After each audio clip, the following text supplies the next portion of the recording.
this is the political season, so it's normal that all my videos are indeed centered around that. And being a political channel, this is a channel that's more like a barometer that measures the beats of the people when it comes to expectation, of the government, and then to also x-ray what government is also doing, either in terms of policies, in terms of pronouncement, and how this will impact the lives of ordinary Nigerians. So that's always my focal point whenever I make my videos. So I use the opportunity to, welcome you to my channel, Shini's Esang TV, a channel where we always say things the way they are, without sugar coating anything. You are not just as you are acquitted. You have never committed any wrong. You have never been corrupt, and all of those things that they brought before this honorable court are squashed because they're lacking merit. You see, the thing is this. In Nigeria, I want to make allusion to the case of Ibori. When Ibori was tried here in Nigeria, they said it didn't. What has happened to Diezani Alison-Madueke is just the opposite of what happened to James Ibori, the former governor of Delta State. He was cleared here. I mean, crime, nothing. There was no corruption, so he was let off the hook, and then they whisked him away. I think he was in Dubai when he was whisked to United Kingdom, and then he was tried and convicted. I'm just thankful to God. It's been a very, very arduous and long, almost 11 years. It's been traumatic not just for me, but for my family, for friends, for all those who have stayed and supported, for my 93-year-old mother in Port Harcourt, for my son, and for all those who love us, friends and family. Look, I'm surrounded by friends here. So it has been a hard journey, but I'll tell you this. God will always do as God wills, and God will be God. Amen. God is not a man. Amen. He should lie. And so when he promises you something, he will see it through. Yeah, wow. That's how she was before her ordeal, after going through series of trial. At some point, when these corruption allegations was leveled against her, EFCC went and said, I think they seized about they say she had so many 18 houses, 6 penthouses, jewelries worth 14 billion jewelries, more than 14 billion. Can you tell us the figure again? 14,460 million. Is it for houses, for cars, or for jewelry? No, for jewelry. Yes. 14 billion. Yes. And jewelries of dollars disappearing. And then she had the most expensive bra worth $12.5 million. That was first worn by Victoria's Secret supermodel Heidi Klum. We should know Heidi Klum. Heidi Klum was once married to her very own brother, Seal, the guy that sang "Kiss from the Rose on the Way." You see, so you can imagine she was very expensive lady. A public office holder at that. So all kinds of things, and she was flying private jets. She was hobnobbing with celebrities all over the world, the likes of Leo DiCaprio, stuff like that. Naomi Campbell. So she was living a life of celebrity for a woman that was being paid by the country's taxpayers and funds. So for her to have lived that kind of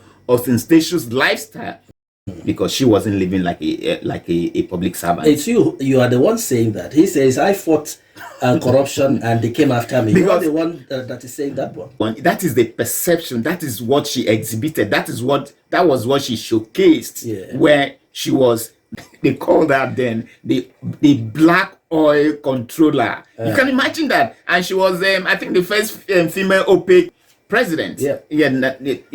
So she had a lot of accolades. But the thing is this, like I said, if you're a public servant, how much is your salary? Even if they were paying you $1 million per month, you can't be living that kind of lifestyle. And that's why when they say that she had the world's most expensive bra $12.5 million. Even though people came out to say it's not true, they didn't find that in her house. So There was nothing like Diamond Bra. It's just the creation of. I saw a picture. like, the point I'm making is this: she attracted all these things to herself because of her lifestyle. That's the point I'm making. So now people are saying that maybe for the UK court to indeed find her not guilty, it means she actually did not commit any crime. Well, most people are saying that that is for UK, even though UK has dismissed all the charges. It doesn't necessarily mean that Nigeria will also dismiss those charges, and it also doesn't explain why billions of dollars would, under our control, would suddenly develop wings and tentacles, and disappeared into thin air. And and that no amount can say how she was quoting the scriptures, thanking God, and that's God. She kept saying that, and that quoting scriptures after escaping legal loopholes doesn't erase the legacy of institutional corruption that she left behind. That earlier that she will also have to come and face the Nigerian court. That the principle of double jeopardy will not help her evade justice. The principle of let Nigeria try you on the things Nigeria has accused you of doing. Yes, that's what they say. That will amount to double jeopardy. But some people have said double jeopardy does not come to play there, because double jeopardy, according to analysis by some lawyers this morning, would have been that in the same jurisdiction, like Nigeria, for instance, has tried you maybe in Lagos on a certain matter, and then you have been found not guilty, and then you come back to Calabar and they want to try. But Nigeria is an independent country, so they say, and United Kingdom is another country. So whatever judicial pronouncement has been made there, the lawyers this morning that I watched said does not directly bind us here. Yes, what they are saying that the principle of double jeopardy does not respect jurisdiction. That's what they're saying. Doesn't respect that. Or the crux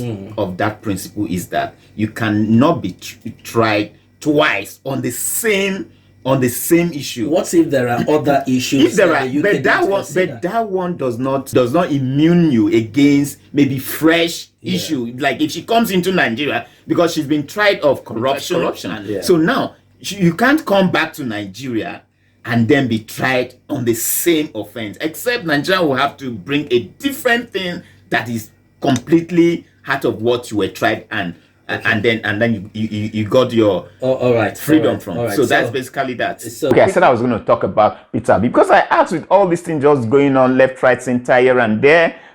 Yes. Aisha Yusufu has alleged ill treatment in the NDC. What's the nature of the ill treatment? There are aggrieved members protesting against the primaries. Charles, you have to be fair to the party, okay? Yeah. Now, well, you're interrupting me. I haven't made the. I have to interrupt. And sometimes, in the comfort of an air-conditioned room, people can make all kinds of claims and talk like activists and so on, including the presidential aspirant. To Peter Obi and the NDC, he came into the party with an established political structure. Because we're already hearing that the obedience are angry, or somebody doesn't like the obedience or something. No. If we didn't, none of them was part of the formation. When we were registering this party, they were not there. If we didn't like them, if they are not people who have confidence in me or I having confidence in them, we won't offer the platform to them. Okay? And they didn't pay 1 naira. They didn't pay shishi. Okay? Nobody paid shishi. So if a presidential candidate didn't pay shishi to be made sole presidential candidate and sole vice presidential candidate, that same party cannot be the one saying small people running for House of Assembly. So there's nothing. Yeah, but you need Peter Obi as much as he needed a platform. I mean, you need him to lift your party. I think that will be. You have to grant me and then this is some credits. No. I'm not beyond the credit. You're not the presidential candidate. Wait. I mean, I could have run. There's no one more qualified you're than not me. running. Then listen to me, Charles. And this is a narrative that has to be carefully managed before you people make others to feel bad. You people. Yeah. Before you guys make others to feel bad. Okay? Yeah.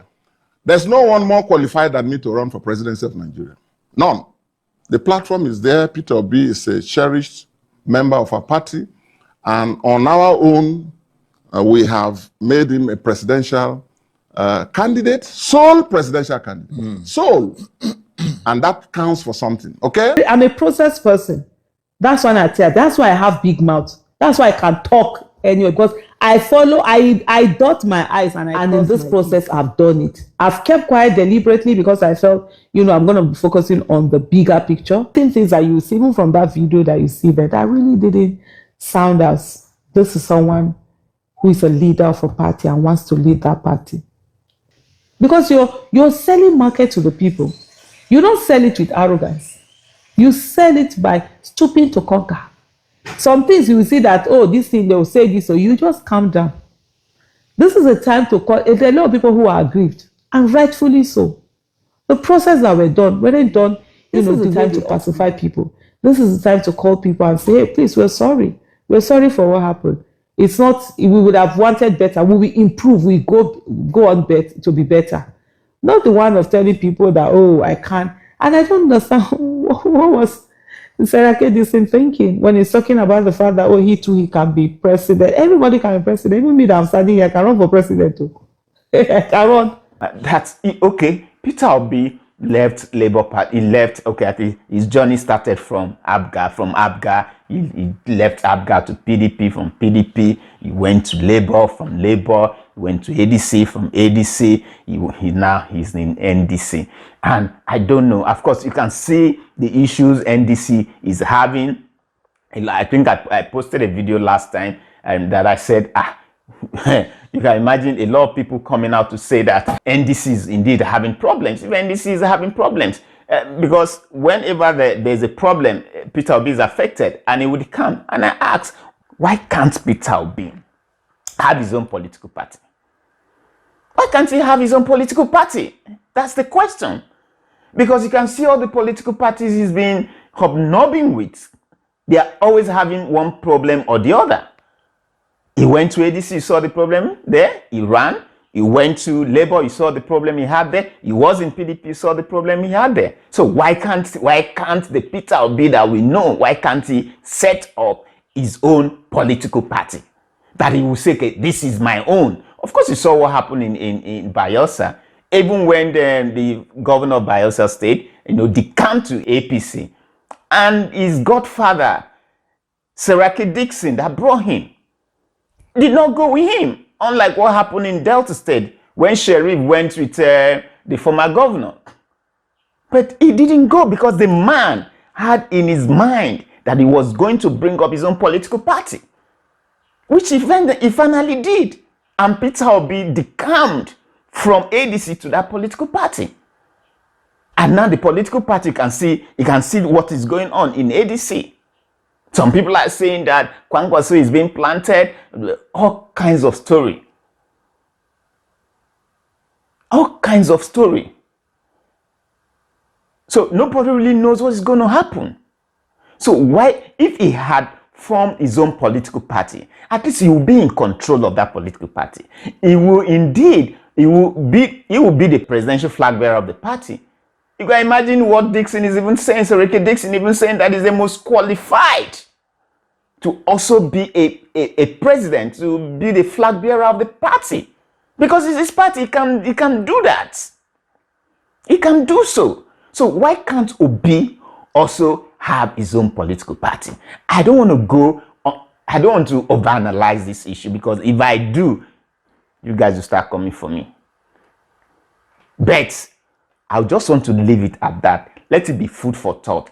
Why can't Obi put up his own political party, manage it, come out as a presidential, flag bearer of his party, get his own vice president? Anyway, like I said, I didn't want this video to be too long. It's even too long. Thank you for always finding the time to watch my video. If you like the content of this video, please give me a thumbs up. Strike on that notification bell so that you get to be notified whenever I put up a video like this. Leave your comment down below, and do not forget to subscribe to this channel. See ya pretty soon. Peace as always. Out.